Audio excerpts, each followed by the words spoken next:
Spalding and I'm a trance channel. Today we are going to do lesson number 138 from A Course in Miracles. Heaven is the decision I must make. In this world, heaven is a choice because here we believe there are alternatives to choose between. We think that all things have an opposite and what we want we choose. If heaven exists, there must be hell as well. For contradiction is the way we make what we perceive and what we think is real. Creation knows no opposite, but here is opposition part of being real. It is this strange perception of the truth that makes the choice of heaven seem to be the same as the relinquishment of hell. It is not really thus. Yet what is true in God's creation cannot enter here until it is reflected in some form the world can understand. Truth cannot come where it could only be perceived with fear, for this would be the error truth can be brought to illusions. Opposition makes the truth unwelcome, and it cannot come. Choice is the obvious escape from what appears as opposites. Decision lets one of conflicting goals become the aim of effort and expenditure of time. Without decision, time is but a waste and effort dissipated. It is spent for nothing in return, and time goes by without results. There is no sense of gain, for nothing is accomplished, nothing is learned. You need to be reminded that you think 1,000 choices are confronting you, when there is really only one to make, and even this but seems to be a choice. Do not confuse yourself with all the doubts that myriad decisions would induce. You make but one, and when that one is made, you will perceive it was no choice at all, for truth is true, and nothing else is true. There is no opposite to choose instead. There is no contradiction to the truth. Choosing depends on learning, and the truth cannot be learned, but only recognized. In recognition, its acceptance lies, and as it is accepted, it is known. But knowledge is beyond the goals we seek to teach within the framework of this course. Ours are teaching goals to be attained through learning how to reach them, what they are, and what they offer you. Decisions are the outcome of your learning, for they rest on what you have accepted as the truth of what you are and what your needs must be. In this insanely complicated world, heaven appears to take the form of choice rather than merely being what it is. Of all the choices you have tried to make, this is the simplest, most definitive and prototype of all the rest, the one which settles all decisions. If you could decide the rest, this one remains unsolved. But when you solve this one, the others are resolved with it, for all decisions but conceal this one by taking different forms. Here is the final and the only choice in which is truth accepted or denied. So we begin today considering the choice that time was made to help us make. Such is its holy purpose, now transformed from the intent you gave it, that it be a means for demonstrating hell is real. Hope changes to despair, and life itself must in the end be overcome by death. In death alone are opposites resolved, for ending opposition is to die, and thus salvation must be seen as death, for life is seen as conflict. To resolve the conflict is to end your life as well. These mad beliefs can gain unconscious hold of great intensity and grip the mind with terror and anxiety so strong that it will not relinquish its ideas about its own protection. It must be saved from salvation, threatened to be safe, and magically armored against the truth. And these decisions are made unaware to keep them safely undisturbed, apart from question and from reason and from doubt. Heaven is chosen consciously.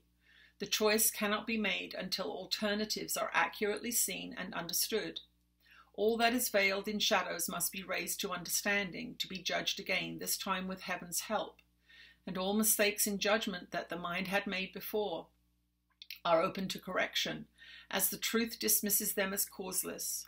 Now are they without effects. They cannot be concealed because their nothingness is recognized. The conscious choice of heaven is as sure as it is the ending of the fear of hell, when it is raised from its protective shield of unawareness and is brought to light. Who can decide between the clearly seen and the unrecognized? Yet who can fail to make a choice between alternatives, when only one is seen as valuable, the other as a wholly worthless thing, a but imagined source of guilt and pain?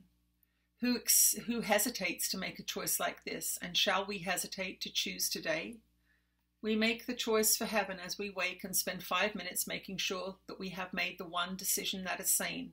We recognize we make a conscious choice between what has existence and what has nothing but an appearance of the truth. It's pseudo-being brought to what is real. It's flimsy and transparent in the light.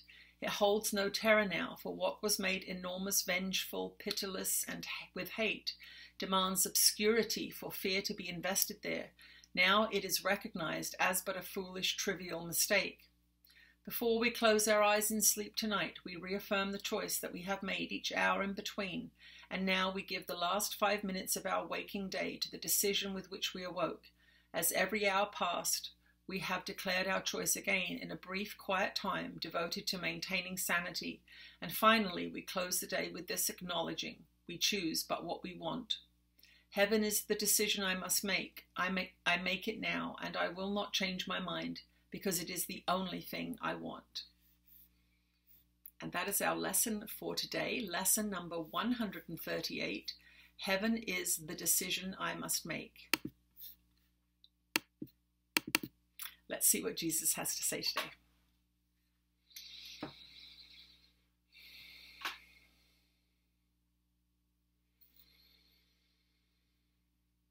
You are blessed beings indeed. I am that one that you know as Jesus, and heaven can be here on earth in that sense. The suffering and deep pain and guilt and shame that you feel on this plane in these lower 3D realms is completely unnecessary. Even though you are in separation, when you have the happy dream, you have not yet transferred yourself over to true reality, which is your reunion with all that is. You have a much better time of it when you are trained to perceive clearly and to see rightly. When you are seeing with the right side of your consciousness, the loving side of your consciousness, the suffering and pain and guilt and shame and sickness begins to fade away. When you are deciding with the ego's thought system, then you are in pain. And when you are in pain, it is hard to imagine that you could be in a sort of heaven on this earth plane, but you can be once you begin to raise your frequency up through the practice of forgiveness as described in the text. Once you have decided that you are going to choose love as often as you can during the day, respecting yourself and others, giving to yourself and others, and remember, you have been taught to put others before you. But in these early days, it is important for you to invest in your own mental clarification. And this is often going to go against your internal rules. We seem to be contradicting ourselves here, but we are not in fact. What you give to another, you give to yourself. But if you do not have a clarified mind and you do not understand this principle, then it is impossible for you to give because you do not believe it. You do not trust in that process. This year that you are spending with us is the process of clarification that most of you need to realize that everything you've been taught is upside down and that to give is to receive. So this is a training program. So not all of these lessons are going to make sense to you. Not all of these lessons are going to feel right to you because they are not yet the predominant frequency of your thought system. You are still deeply immersed in the ego's thought system at this stage of the game. You are learning to choose differently and you are beginning to feel differently. You are beginning to see that your choices, your internal thought choices, your value system is changing and you are therefore suffering less. And this is the most wonderful, wonderful point because you realize that if in 138 days you have accomplished a significant change that is actually felt and is measurable, what will happen in a year? What will happen in 3 years? Yes, your work is going to continue after 365 lessons.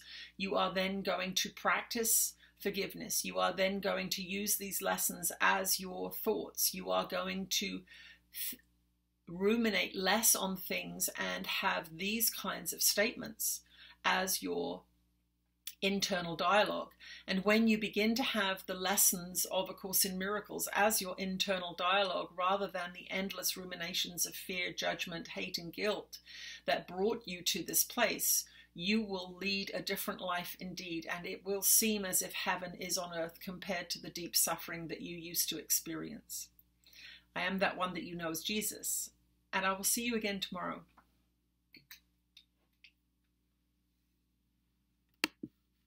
Thank you for joining me today. I'll see you tomorrow. Bye-bye.